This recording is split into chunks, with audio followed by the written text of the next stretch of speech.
গেছি। এই পরিস্থিতি কোনো স্বাভাবিক পরিস্থিতি না। আমরা প্রত্যেকেই ঐক্যবদ্ধ, আমরা প্রত্যেকেই শোকাবহ রাত পার করেছি এবং আমাদের দেশ গড়লে জুলাই পদযাত্রা আজকে এই পর্যায়ে এসে শোভাযাত্রায় পরিণত হয়েছে। প্রিয় চাঁদপুরবাসী, আপনারা জানেন আপনাদের মাটিতে কতজন মানুষ শহীদ হয়েছে এবং এই শহীদের মায়ের আর্তনাদ আপনারা সকলেই শুনেছেন এবং এখনো শুনে যাচ্ছেন। বাংলাদেশের এই উর্বর মাটি শহীদদের রক্তে রঞ্জিত। গত পরশুদিন মাইলস্টোন কলেজে যে শিশুরা নিহত হয়েছেন তারাও শহীদি মর্যাদা পাবেন বলে আশা করি। আল্লাহর কাছে ফরিয়াদ জানাই এই শিশুদেরকে যেন শহীদি মর্যাদা থেকে বঞ্চিত করা না হয়।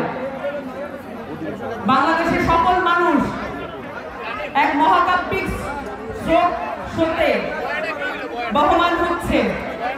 এই শোক স্রোত খুব কম সময় চলে যাবার নয়, কারণ আমরা যখন দেখি আমাদের সেনাবাহিনী এবং বিমান বাহিনীর অকার্যকর ভূমিকা বিভিন্ন ক্ষেত্রে, তখন আমাদের মনে প্রশ্ন জাগে এই বাহিনীকে আমাদেরকে নিজেদের করে গড়ে তুলতে হবে।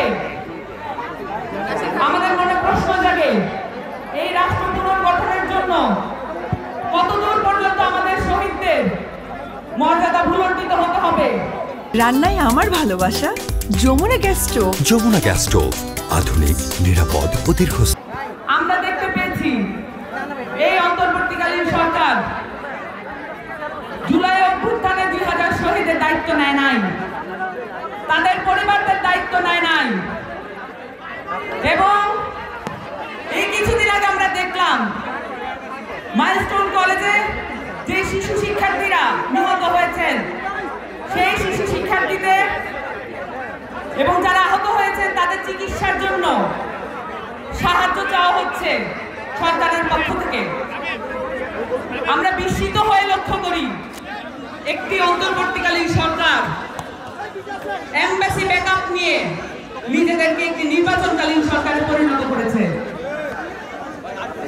এবং এই সরকারের কোনো ধরনের দায়বদ্ধতা নাই বাংলাদেশের জনগণের প্রতি।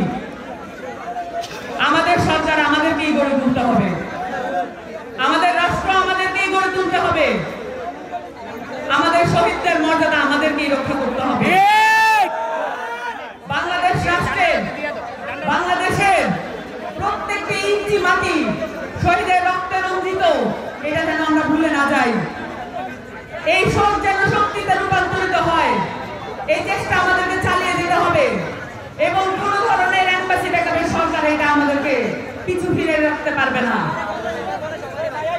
আমাদের সরকার আমাদেরকে পুনর্নির্মাণ করতে হবে এবং আমাদেরকে এই রাষ্ট্র পুনর্গঠন করতে হবে। আমাদেরকে নতুন চাঁদপুর সহ পুরো বাংলাদেশের নতুন কাঠামো নির্মাণ করার জন্য ক্রমান্বয়ে সংগ্রাম চালিয়ে যেতে হবে। আপনাদের কাছ থেকে এই প্রতিজ্ঞা নেওয়ার ছিল